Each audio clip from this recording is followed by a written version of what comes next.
ಇವತ್ತು ನಮ್ಮ ಯಜಮಾನ್ರು ಕೈ ಕವರ್ ಇಟ್ಬಿಟ್ಟು ಓಪನ್ ಮಾಡು ಅಂದರು. ಆ ಕವರ್ ಒಳಗಿದ್ದಿದ್ದು ಕರ್ನಾಟಕದ ಬಾವುಟ ನೋಡಿ ತುಂಬಾನೇ ಖುಷಿ ಆಯಿತು. ಅಮ್ಮನ ಅಪ್ಪುಗೆ ಸಿಕ್ದಷ್ಟೇನೆ ಸಂತೋಷ ಆಯಿತು. ಮನಸ್ಸಿಗೆ ಏನೋ ಒಂಥರ ತೃಪ್ತಿ ಅನ್ನಿಸ್ತಿತ್ತು ಕರ್ನಾಟಕದ ಬಾವುಟ ನೋಡ್ಬೇಕಿದ್ರೆ. ನಮ್ಮ ಬಾವುಟಕ್ಕಿರೋ ಶಕ್ತಿನೇ ಅಂತದು. ಕಣ್ಣಲ್ಲಿ ನೀರು ತುಂಬಿತು, ಹಾಗೆ ಮುಖದಲ್ಲಿ ಒಂದು ಸ್ಮೈಲ್ ಬಂತು. ತುಂಬಾನೇ ಖುಷಿ ಆಯಿತು ಒಟ್ಟಿನಲ್ಲಿ ಬಾವುಟ ನೋಡಿದ ತಕ್ಷಣ. ಮನೆ ಕೆಲಸ ಮಾಡಿಕೊಂಡು ಪಾತ್ರೆ ತೊಳಿತಾ ಇದ್ದೆ. ನಮ್ಮ ಯಜಮಾನ್ರು ಬಂದರು ದೊಡ್ಡದಾಗ ಹೆಲ್ಪ್ ಮಾಡೋ ಥರ. ನೀವು ಹೆಲ್ಪ್ ಮಾಡಿದ್ರೆ ಇನ್ನೂ ಒಂದು ಗಂಟೆ ಆಗುತ್ತೆ ನಾನು ಪಾತ್ರೆ ತೊಳೆಯೋದು, ಹೆಲ್ಪ್ ಬೇಡ ಅಂತ ಕಳಿಸ್ದೆ.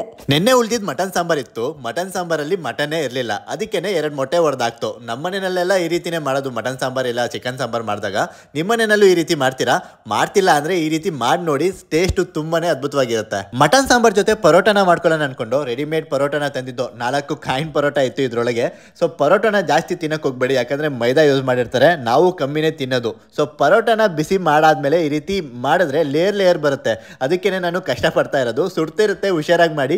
ಈ ತರ ಲೇಯರ್ ಬಂದ್ರೆ ತಿನ್ನೋದಕ್ಕೆ ತುಂಬಾನೇ ಚೆನ್ನಾಗಿರುತ್ತೆ. ಕಾಯಿನ್ ಪರೋಟ ಜೊತೆ ನಮ್ಮ ಯಜಮಾನ್ರು ಮಾಡಿದ ಎಗ್ ಮಟನ್ ಸಾಂಬಾರ್ ತುಂಬಾನೇ ಚೆನ್ನಾಗಿತ್ತು.